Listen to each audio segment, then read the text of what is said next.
Welcome back my new session 3। मैं Bittu sir आपके बीच आया हूँ दो चर वाले रैखिक समीकरण को पूर्ण रूप से सोल्यूशन बताने, आपको समझाने के लिए। तो मैं पिछले सेशन 1 और सेशन 2 में एक्सरसाइज 3 का जितने भी विधि थे, विलोपन हो, प्रतिस्थापन हो, ब्रजगुणन हो या फिर ग्राफीय विधि हो, उसका मैंने डिराइव किया था। आज के क्लास में मैं आपको बताने वाला हूँ कि एक्सरसाइज 3.1 से लेकर के 3.6 तक topic wise, chapter wise, exercise wise बिल्कुल लेकर के चलेंगे। आज के क्लास में मेरा एक्सरसाइज 3.1 इंट्रोडक्शन के साथ पूर्ण रूप से इसका सॉल्यूशन किया जाएगा। यदि आप 3.1 से परेशान हैं, नहीं समझ में आ रही है, समीकरण नहीं बना पा रहे हैं, तो आज ये वीडियो आपके लिए पूर्ण रूप से उपयोगी होगी। तो चलिए समय न गवाते हुए समय न गवाते हुए मैं चलता हूँ आगे। पहला क्वेश्चन लेकर के चलते हैं 3.1 का फर्स्ट क्वेश्चन है जी। क्वेश्चन नंबर है 1, 3.1 का क्लास 10th के लिए। पहला क्वेश्चन आपसे बोला गया है कि अपनी पुत्री से आफ्ताब अपनी पुत्री से कहता है, हालांकि ये शब्द की ज़रूरत यहाँ पे नहीं था। आफ्ताब अपनी पुत्री से कहता है कि 7 वर्ष पूर्व मैं तुमसे 7 गुनी आयु का था। पूर्व का मतलब होता है पहले। अब से 3 वर्ष बाद मैं तुमसे केवल 3 गुनी आयु का रह जाऊंगा। तो बताइए इस स्थिति को बीजगणितीय एवं ग्राफीय रूप में व्यक्त कीजिए। बीजगणितीय रूप में यानी कि समीकरण बना करके हमको दिखाना है, उसके बाद हमको ग्राफीय रूप में व्यक्त करना है। कहने का मतलब उसका सोल्यूशन निकाल करके भी हमको बताना है, वो भी ग्राफीय विधि से। कोई नहीं, मैंने ग्राफ विधि आपको समझा दिया है, तो आशा करता हूँ ये जब प्रश्न मैं बनाऊँगा तो आपको बेहतर समझ में आएगा। सबसे पहले इसका समीकरण कैसे बनाया जाएगा। यदि कभी प्रश्न ऐसा आ जाए एग्जाम में जो आयु से संबंधित हो, तो आयु से संबंधित वाले प्रश्न में 2 व्यक्ति होते हैं, पिता है, पुत्री है, या फिर कोई 2 व्यक्ति डायरेक्ट भी नाम से हो सकता है। तो वैसे प्रश्न में हम क्या करते हैं कि हमेशा वर्तमान आयु को x या y मानते हैं। यहाँ पे कौन कौन से व्यक्ति है, एक है आफ्ताब और एक है उसकी पुत्री, तो दोनों की आयु को मैं मान लूँगा। माना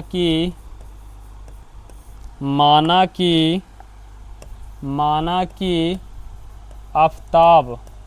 आफ्ताब की आयु x वर्ष है। क्या है? x वर्ष है, तथा उसकी पुत्री की आयु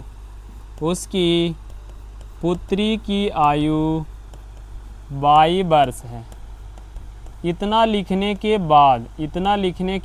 बाद आप चलेंगे प्रश्न से। आप कहाँ से चलेंगे? प्रश्न से। प्रश्न से चलते वक्त 2 शब्द पे ध्यान देंगे। यदि आयु वाले प्रश्न रहेंगे तो पहला शब्द आएगा पश्चात और दूसरा शब्द आएगा पूर्व। पूर्व का मतलब होता है पहले और पश्चात का मतलब होता है बाद। यदि बाद की बात हो, जैसे आज का आयु हमारा मान लिया जाए कि 20 है, तो 2 वर्ष बाद हमारा आयु बढ़ेगा। 2 वर्ष पहले या पूर्व हमारा आयु घटेगा। तो बाद में हमेशा आयु बढ़ता है, इसलिए उसमें करते हैं प्लस। पूर्व यानी कि पहले आयु घटता है तो उसमें करते हैं माइनस। तो प्रश्न से यदि मैं चलूँ तो प्रश्न से चलने के लिए हमारे पास क्या दिए गए हैं? हमारे पास प्रश्न से चलने के लिए दिया गया है कि आफ्ताब कहता है अपनी पुत्री से, क्या कहता है? 7 वर्ष पूर्व। 7 वर्ष पूर्व। तो समीकरण बनाने के लिए हम क्या करेंगे? सबसे पहले उसकी पुत्री की आयु और आफ्ताब की आयु को बराबर लिखेंगे, यानी x बराबर हम लिख देंगे y। फिर जैसे बोलेगा वैसे करेंगे। 7 वर्ष पूर्व बोला, पूर्व का मतलब होता है पहले। यदि मेरा उम्र 7 वर्ष पहले बोल रहा है तो मेरे साथ कोई और व्यक्ति है तो उसका भी उम्र 7 साल पीछे जाएगा। तो दोनों की आयु में 7 को माइनस करेंगे। दोनों की आयु में 7 को क्या करेंगे? माइनस करेंगे। उसके बाद x हमने किसका माना है? आफ्ताब की, यानी आफ्ताब की आयु ये है और ये पुत्री का आयु है। आपसे क्या बोला गया है कि मैं तुमसे 7 गुनी आयु का था, यानी कि आफ्ताब जो है वो 7 गुना आयु का था। किससे? पुत्री से।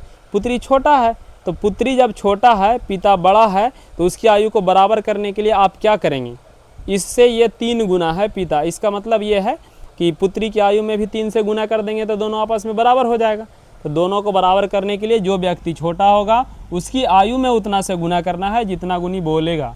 तो को बोला है कितना गुना, 7 गुना, तो इसमें 7 से आप गुना कर देंगे।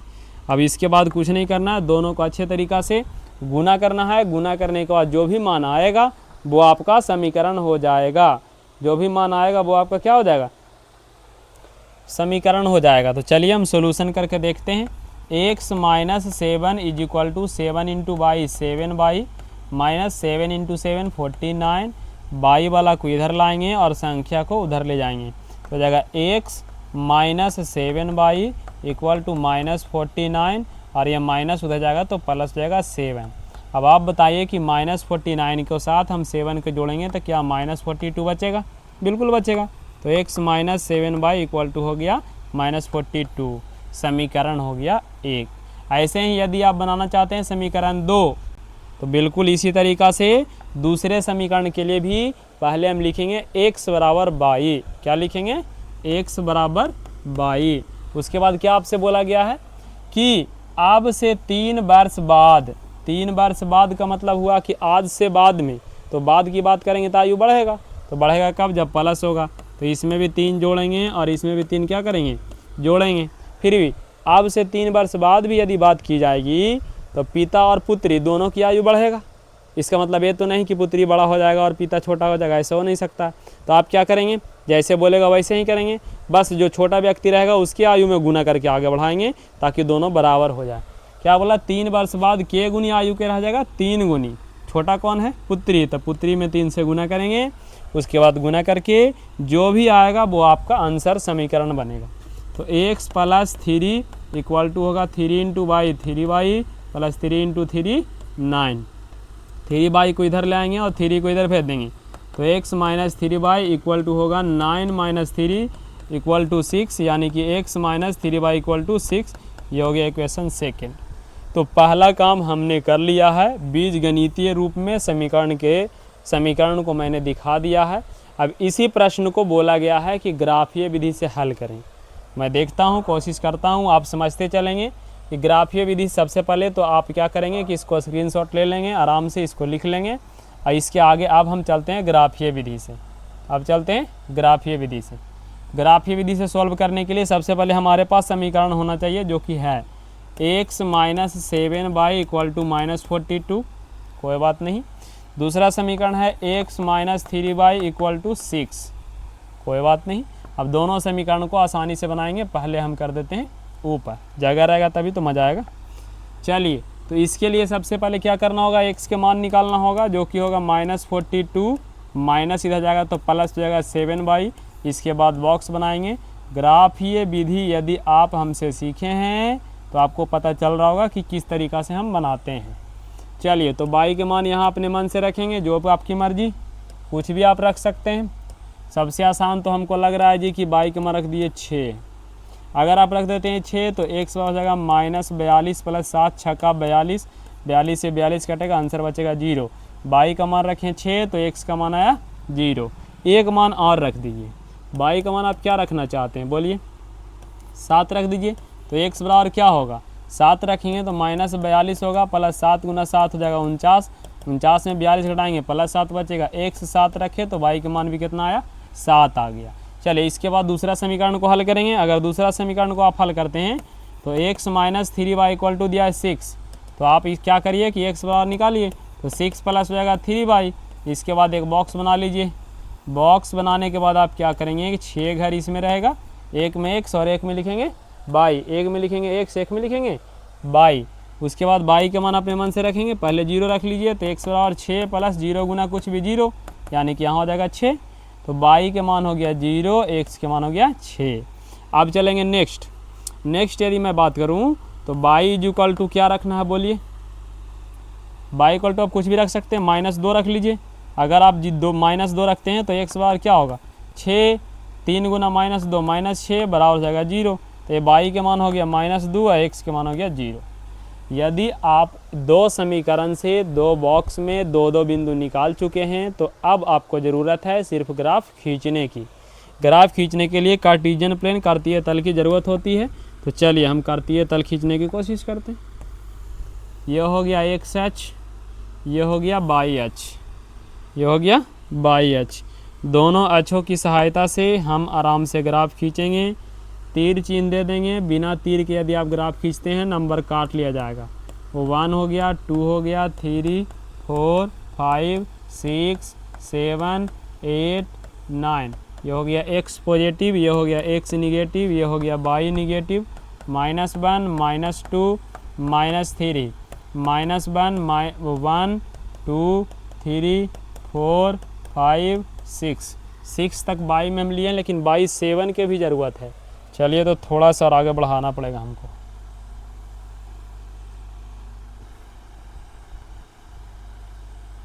थोड़ा सा और ऊपर करना पड़ेगा मेरे को।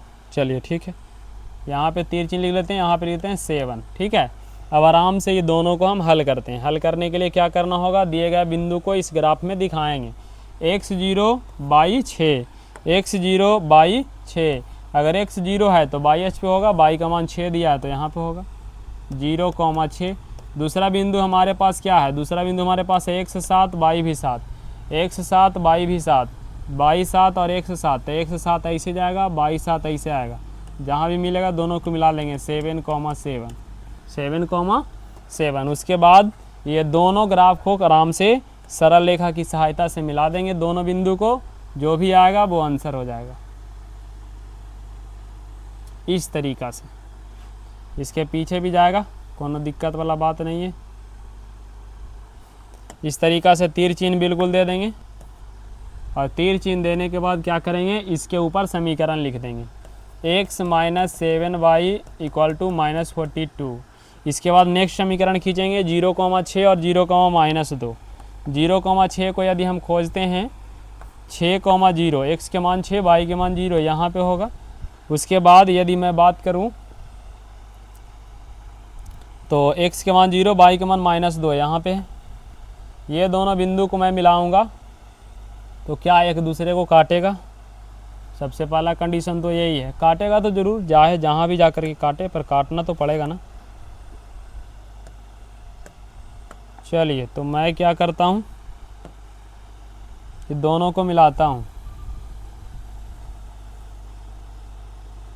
फिलहाल तो कटता हुआ नहीं दिख रहा है, पर कहीं ना कहीं आगे जा कर के काटेगा। अब किस बिंदु पे काटेगा, ये डॉट में हमें नहीं मालूम कि किस बिंदु पे कटेगा। फिलहाल तो पता नहीं चल रहा है कि किस बिंदु पर कटेगा, पर कहीं ना कहीं आगे जा कर के एक दूसरे से इस तरीक़ा से कटेगा। और कटेगा तो वो वाला बिंदु कौन सा होगा, यदि आपको ये ग्राफ में नहीं पता चल रहा है कि कौन सा बिंदु होगा, तो उसके लिए आप एक तरीका लगा सकते हैं, दोनों को विलोपन विधि से हल कर दीजिए। जहाँ भी कटेगा वो सोल्यूशन डायरेक्ट निकल जाता है। जैसे इसका आंसर मैं लिखने वाला हूँ, इसका ग्राफ अभी फ़िलहाल यहाँ पर लिख देता हूँ। x - 3y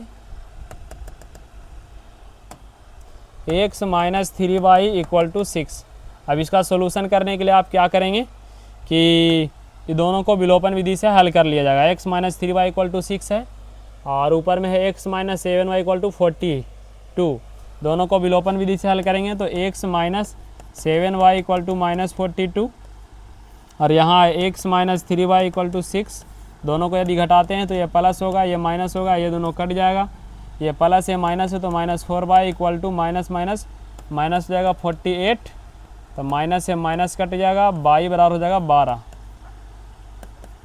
तो y बराबर हो जाएगा 12। y 12 तो यहाँ था नहीं, इसलिए आपको देखा नहीं। अब y निकल गया तो x निकालने के लिए आप क्या करेंगे, इसको यहाँ पे रख देंगे। तो y = 12 रखेंगे तो x - 7 × 12 = -42। तो x = 12 × 7 = 84। तो इधर हो जाएगा 84, माइनस होने जाएगा तो प्लस में, और 42 पहले से माइनस, प्लस में माइनस में है, तो आंसर हो जाएगा 42। यानी x का मान 42, y का मान 12, ये आपका हो जाएगा आंसर। चूँकि बड़ा वैल्यू है, इसके अंदर आ नहीं रहा था, इसलिए ग्राफीय विधि से पूर्ण रूप से आपको दिखा नहीं, पर आगे जा कर के कटेगा। मैं आशा करता हूँ प्रश्न आपको समझ में आया होगा। अगर आया होगा तो आप इसको नोट डाउन कर सकते हैं। दिख रहा है सबको जी? दिख रहा है, ठीक है। चलिए नोट डाउन कर लीजिएगा और स्क्रीनशॉट ले लीजिए। नेक्स्ट क्वेश्चन की ओर यदि मैं चलूँ तो नेक्स्ट क्वेश्चन समीकरण बनाने के लिए आपको सीखना है क्रिकेट के टीम में करा क्रिकेट के टीम के एक कोच ने 3900 रुपया में 3 बल्ले और 6 गेंद, यहाँ 2 प्रकार की वस्तु खरीदी जा रही है, एक बल्ला और एक गेंद। गेंद सस्ता होता है और बल्ला महंगा होता है, रेट में हाई होता है उसका। तो आप क्या करेंगे कि 2 प्रकार की वस्तु है तो दोनों वस्तु को कीमत को मान लेंगे, एक का x और एक का y, और दोनों वस्तु को कीमत मानते हुए आप दोनों को समीकरण बनाएंगे 2 चर वाले रैखिक समीकरण के रूप में। जैसे ही समीकरण बन जाएगा वो बीजगणितीय होगा, उसके बाद उसको जो जैसे विधि में बोलेगा ऐसे ग्राफीय बोल रहा है तो आप ग्राफीय में ला सकते हैं अगर संभव है तो चलिए सबसे पहले तो हम क्या करेंगे कि 3900 रुपया में बल्ला खरीदा और गेंद खरीदा, तो हम एक गेंद और एक बल्ले की कीमत मान लेते हैं। माना कि एक बल्ले की कीमत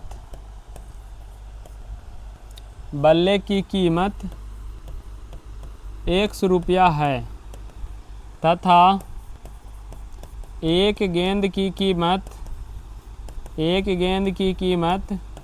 22 रुपया है।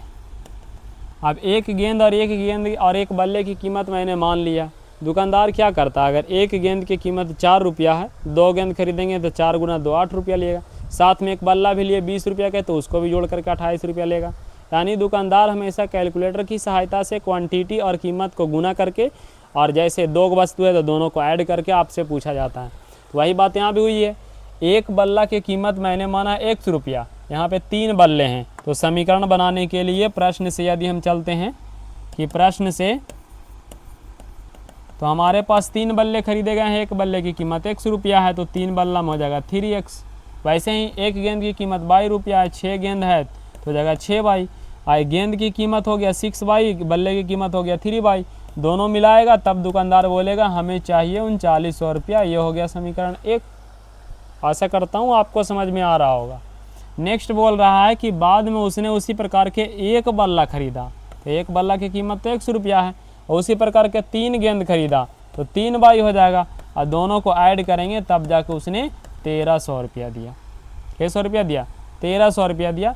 अब इस हो गया समीकरण 2। अब यही समीकरण को आपसे बोला गया है कि आप इसको सॉल्यूशन करके बताओ ग्राफीय विधि से।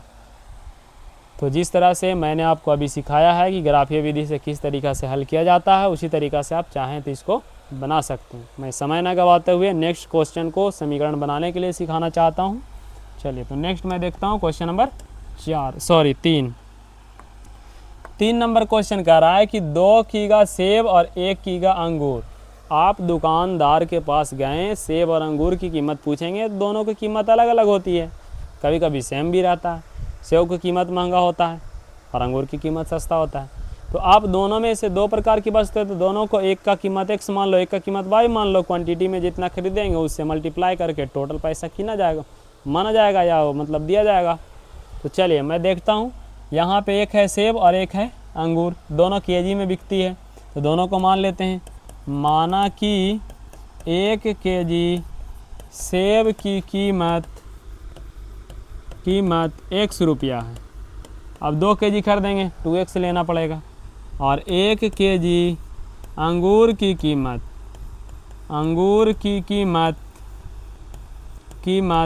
22 रुपया है। क्या रुपया है? 22 रुपया है। तो चलिए आप क्या करेंगे, प्रश्न से चलेंगे और दोनों का समीकरण बनाएंगे। प्रश्न से जैसे बल्ला और गेंद वाला बनाए थे वैसे ये भी बन जाएगा। 1 केजी 2 केजी हमने सेब खरीदा, 1 केजी का कीमत x है तो 2 केजी का 2x। 1 केजी अंगूर का कीमत y है, हमने 1 केजी ही खरीदा है तो y मिलेगा। दोनों मिला करके दुकानदार बताया कि हमारे पास मूल्य क्या रुपया है, 160 रुपया। समीकरण 1।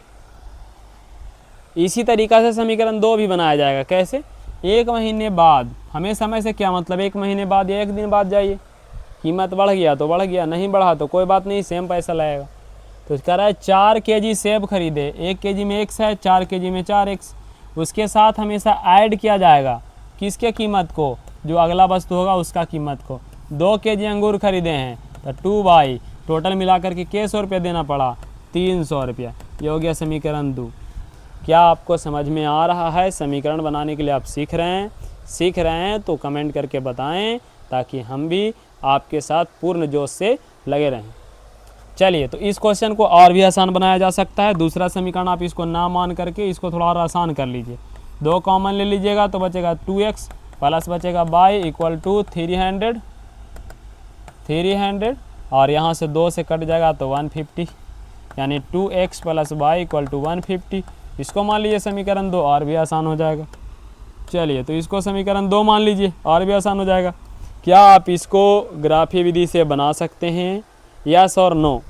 यदि ज़्यादा विद्यार्थी का कमेंट नो रहेगा तो मैं ग्राफी विधि से सॉल्व करके बता दूंगा। यदि ज़्यादा विद्यार्थी का कमेंट यस रहेगा तो मैं आशा करूंगा कि सब लोग बना लेंगे। ठीक है, चलिए तो 3.1 को मैं समाप्त करता हूं। इसमें 3 प्रश्न थे, तीनों को मैंने समीकरण बना दिया। एक प्रश्न का समीकरण बना के ग्राफी विधि से हल करके भी मैंने बता दिया। बाकी नेक्स्ट सेशन नंबर 4 में जुड़ेंगे तो एक्सरसाइज 3.2 को डिटेल्स रूप से सोल्यूशन करेंगे। थैंक यू, धन्यवाद। यदि इस वीडियो से आपको मदद हो रही है पढ़ाई में तो अपने साथियों को शेयर कीजिए, मेरे चैनल को लाइक कीजिए, सब्सक्राइब कीजिए। धन्यवाद।